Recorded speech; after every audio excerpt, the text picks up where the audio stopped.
ಪ್ರವಾಸೋದ್ಯಮಕ್ಕೂ ಉತ್ತೇಜನ ನೀಡುವ ಕಾರ್ಯಕ್ರಮ ಹಮ್ಮಿಕೊಳ್ಬೇಕು ಎಂಬ ಚರ್ಚೆ ಕೂಡ ನಡೆದು ಅದೇ ದಿನ ನಮ್ಗೆ ರಾಜ್ಯ ಕಂಬಳ ಅಸೋಸಿಯೇಷನ್ಗೆ ನಮ್ಮ ಕ್ರೀಡಾ ಪ್ರಾಧಿಕಾರದಲ್ಲಿ ಮಾನ್ಯತೆ ನೀಡಿ ಆದೇಶ ನೀಡಿದ್ದಾರೆ.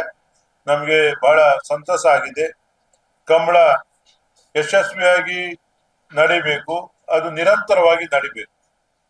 ಇದೊಂದು ಶಿಸ್ತಿನ ಚೌಕಟ್ಟಿನಲ್ಲಿ ನಡಿಬೇಕು ಮತ್ತು ಈ ಕಂಬಳಕ್ಕೆ ತನ್ನದೇ ಆದಂತಹ ಬೈಲಾ ನಿಯಮಗಳನ್ನು ಅಳವಡಿಸಿಕೊಳ್ಬೇಕು.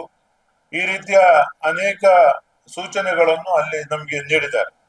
ಪ್ರತಿ ವರ್ಷ 2 ಕೋಟಿ ರೂಪಾಯಿ ಬಜೆಟ್ನಲ್ಲೇ ಈ ಕಂಬಳಕ್ಕೆ ಅನುದಾನ ಮೀಸಲಿಡಬೇಕು ಎಂಬ ಒಂದು ಒತ್ತಡವನ್ನು ಕೂಡ ನಾವು ತರ್ತಾ ಇದ್ದೇವೆ. ಅದರೊಂದಿಗೆ ಪ್ರತಿಯೊಂದು ಕಂಬಳ ಆಯೋಜಕ ಈ ವರ್ಷ 25 ಕಂಬಳಕ್ಕೆ ನಾವು ದಿನಾಂಕವನ್ನು ಗೊತ್ತುಪಡಿಸಿದ್ದೇವೆ, ನಿಮ್ಗೆ ಈಗಾಗಲೇ ಕೊಟ್ಟಿದ್ದೇವೆ.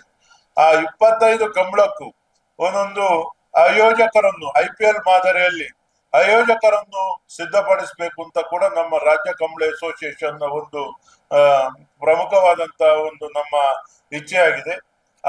ಅದಕ್ಕೆ ಸ್ಪಾನ್ಸರ್ಗಳನ್ನು ಮಾಡುವಂತದ್ದು ಮತ್ತು ಕಂಬಳಕ್ಕೆ ನಿಯಮಗಳನ್ನು ರೂಪಿಸಿದ್ದೇವೆ.